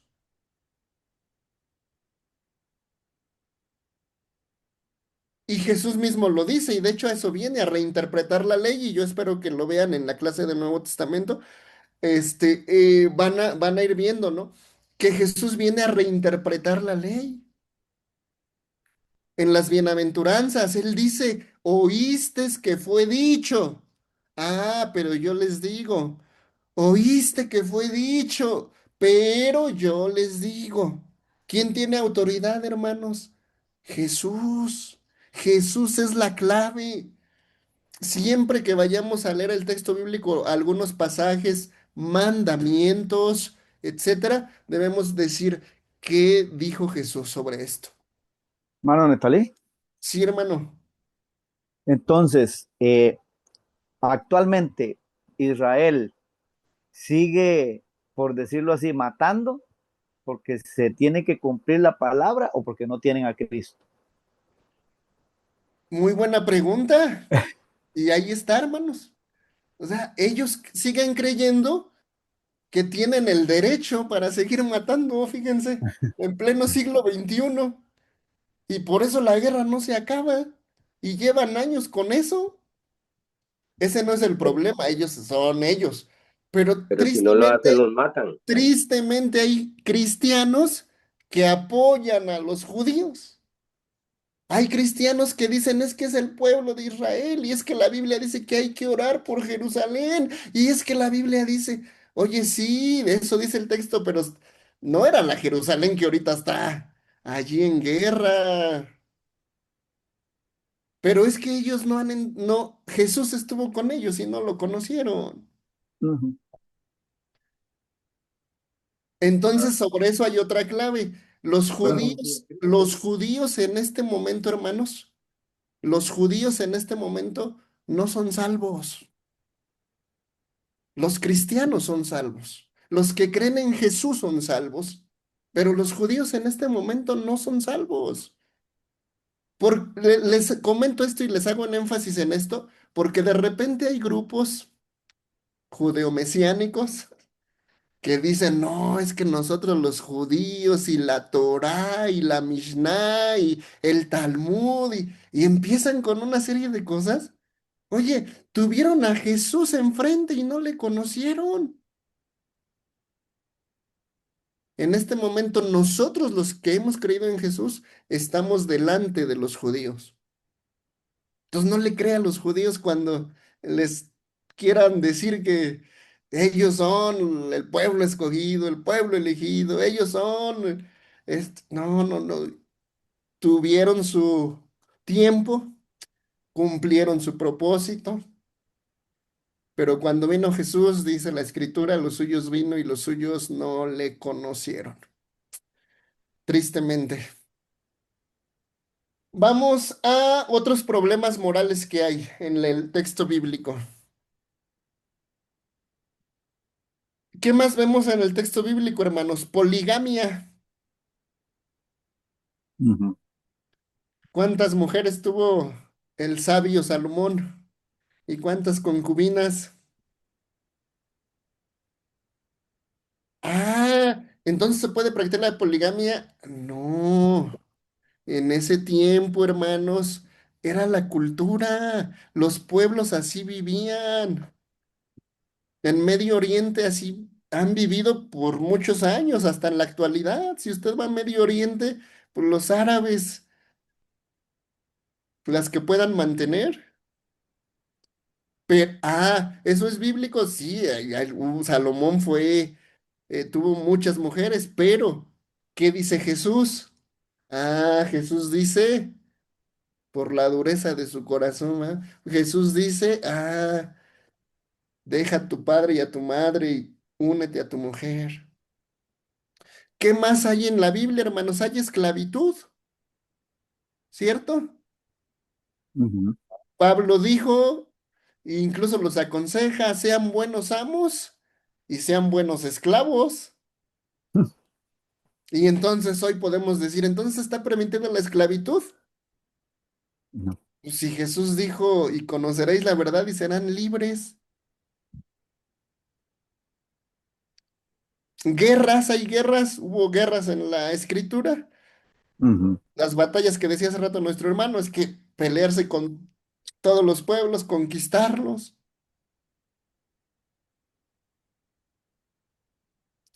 quitarle el territorio ahí en la tierra prometida, ¿no? Y ir por ellos y acabarlos. Discriminación, bueno, son problemas morales que encontramos en el texto bíblico. Pero nosotros, además de los lentes de la fe, un maestro que vivió en Costa Rica muchos años, Juan Stam se llamaba, él cuando daba una clase de interpretación bíblica dice, además de los lentes, necesitamos también una lupa para ver, ¿va? Mejor. Cuando hay un libro y ya no alcanzamos a ver, pues de repente no vemos a simple vista. Pero cuando usamos la lupa, entonces ya enfoca mejor, ya podemos ver mejor, alcanzamos a tener mayor visión. Y la lupa que nosotros debemos usar, hermanos, es la lupa del Evangelio, la lupa de Jesucristo. Sobre el texto bíblico y sobre todo lo que dice de estos problemas morales de los pasajes que hemos visto, con la lupa del Evangelio, ¿qué dice el Evangelio? ¿Qué dice Jesús sobre este asunto? Y entonces pues ya cambia el asunto, ¿verdad? Nuestra lupa debe ser el Evangelio. Siempre que hagan un sermón, cuando agarren algún texto de cualquier parte de la Biblia, pásenlo por el filtro del Evangelio o de Jesús. Y eso nos va a dar mucha, mucha luz, hermanos. Bueno, estamos a 15 minutos. No sé si hubiera algunas preguntas, hermanos, en estos últimos minutos. Comentarios, ¿cómo vamos?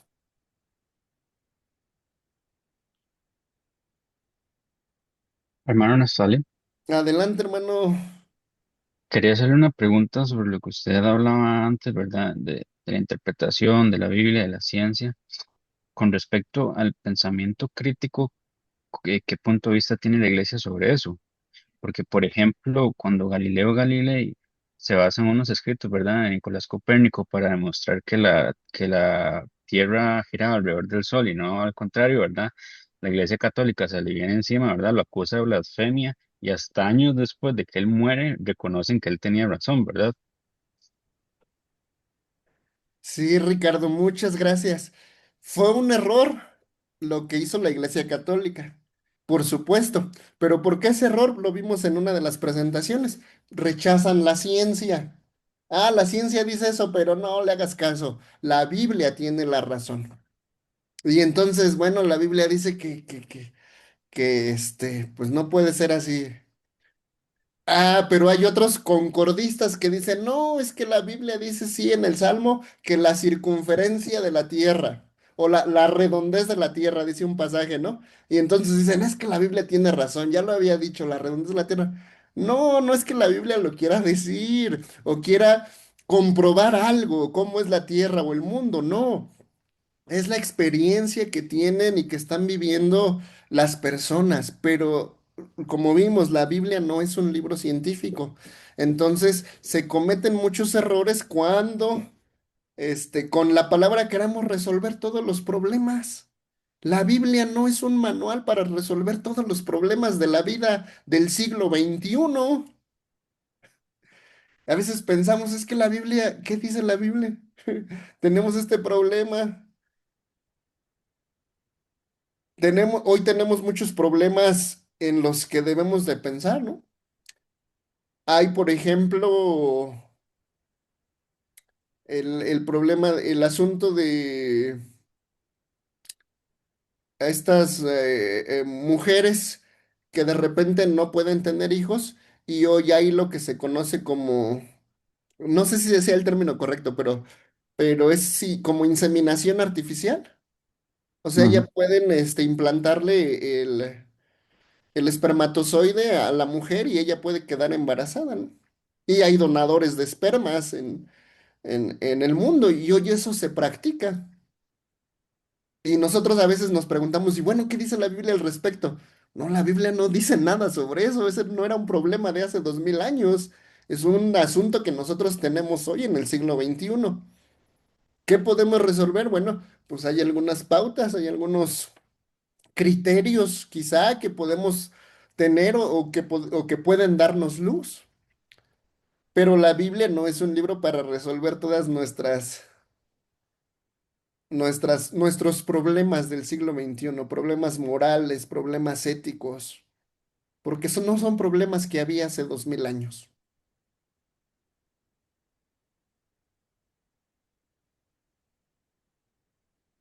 Muy bien, si no hay más preguntas, vamos a avanzar los otros 5 minutos que tenemos, 10 minutos en la siguiente lámina. Hay algunos problemas que son literarios, ya vimos algunos problemas morales, ahora vamos a ver algunos problemas literarios que plantea la Biblia. Ah, entonces, vamos a ver, el primero es que hay narraciones distintas. Vamos a ver Génesis capítulo 37 verso 28.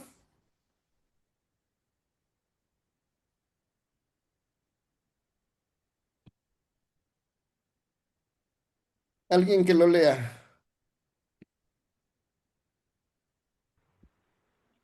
Lo leo, hermano. 37, 28, dice así.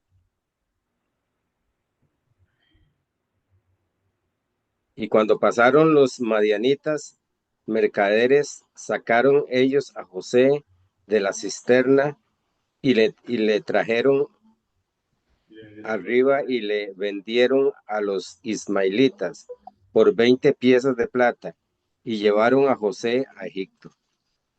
Muy bien, en este relato, en este verso dice que los madianitas sacan a José del pozo, donde lo habían metido sus hermanos y lo venden a los ismaelitas y ellos lo llevan a Egipto. Pero ¿qué dice el versículo 36 de ahí mismo? Génesis 37, 36.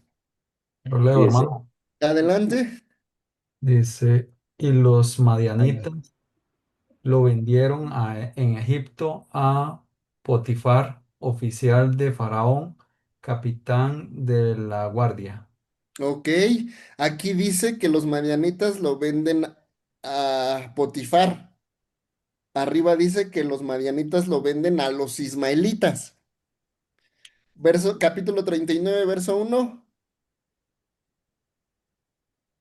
Amén, hermano. Llevado, bueno, 39:1 dice, llevado pues José a Egipto, Potifar, oficial de Faraón, capitán de la guardia varón egipcio. Lo compró de los ismaelitas que lo habían llevado allá. Muy bien, entonces este último nos dice que Potifar lo compra a los ismaelitas. Tenemos tres relatos diferentes, ¿no? Tres versiones diferentes. ¿Cuál es la correcta? ¿Ah?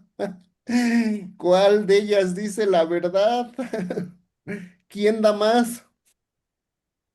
Ah, bueno, pues es que hay algunos pasajes que son escritos para un público, otros son escritos para otro público y otros escritos para otro. Lo mismo pasa con los evangelios. ¿Por qué cuatro evangelios y no solo uno? Ah, porque cada evangelio es para un público diferente. Entonces, pues de todo esto se trata el estudio de la Biblia, hermanos. Vamos a avanzar a la siguiente. El libro que tenemos entre las manos es un sistema de referencia. La división en capítulos la hizo el obispo inglés Esteban Langton en el año 1222. Fíjense, hasta antes del año 1200 no había división en capítulos. El texto era corrido, de principio a fin, como un libro, de principio a fin. Pero ya en el año de 1226 se marca la división en capítulos. Y hasta el siglo 14 y 15, los versículos son del año 1551. Fue una edición francesa, la del editor e impresor francés Robert Steen, que traía conjuntamente con la traducción francesa al texto griego y latín, la primera que usó los capítulos y versículos que ahora conocemos. Fíjense, hasta el año 1551 no estaba el texto como hoy lo conocemos. Hoy ya nosotros pensamos que así estuvieron siempre los capítulos, ¿verdad? Los versículos. No, hermanos. Hasta 1551 aparecen las divisiones de los versículos. Los títulos de los fragmentos son obras del editor de ahora, ¿verdad? Cada párrafo a veces tiene algún título, subtítulo. Esos son de los editores de ahora. No estaban en los textos, pues de los primeros textos, en los primeros manuscritos no estaban tales cosas. Muy bien. Y finalizamos con la última. Entonces, ¿la Biblia no es palabra de Dios? Pudiéramos preguntarnos. Entonces está llena de errores, de datos crueles, de versículos que hay más de una versión de un versículo, de un pasaje. Yo empecé al principio de la clase diciéndoles, hermanos, la Biblia es la palabra de Dios, expresada en palabras humanas. De eso no debemos tener duda. Menos nosotros que somos pastores, líderes, obreros. La Biblia es la palabra de Dios.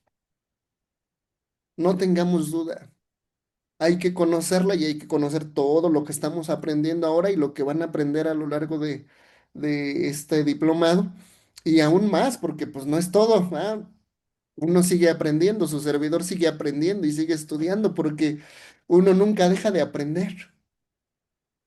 El texto bíblico es maravilloso. Dios nos revela, Dios nos habla. Entonces, también algo que les quiero decir, hermanos, y que lo vamos a retomar en la siguiente clase, pero hoy se los adelanto. Lo que Dios inspiró es el mensaje para nosotros, el mensaje para la humanidad. No tanto el, el el texto en sí, no tanto eh, si lo dijo un autor u otro, no. Lo que Dios inspiró es el mensaje, lo trascendente. Y ese es el mensaje que nosotros debemos de buscar con la lupa, ¿verdad?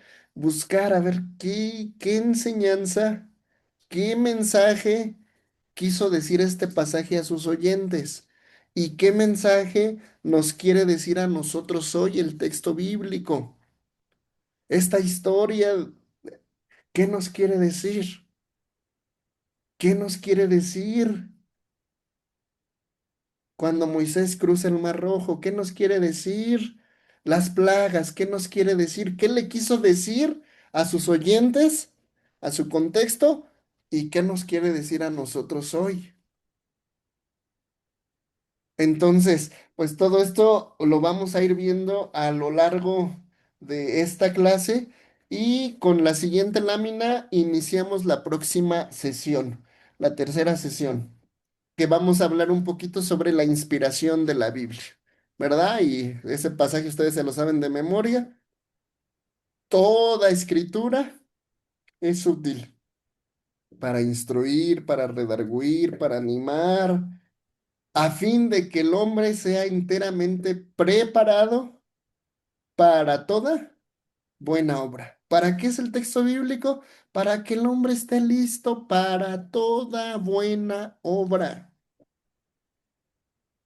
Para eso es el mensaje bíblico, el texto bíblico. No para que compruebe científicamente cosas, no para que... No, no, no. Es para que el hombre esté preparado para toda buena obra. Y bueno, pues por mi parte lo dejo hasta aquí, hermanos. Tenemos 3 minutos por si alguien tuviera algún comentario final, algún, alguna aportación. Adelante. ¿Todo claro? Hermano, nada más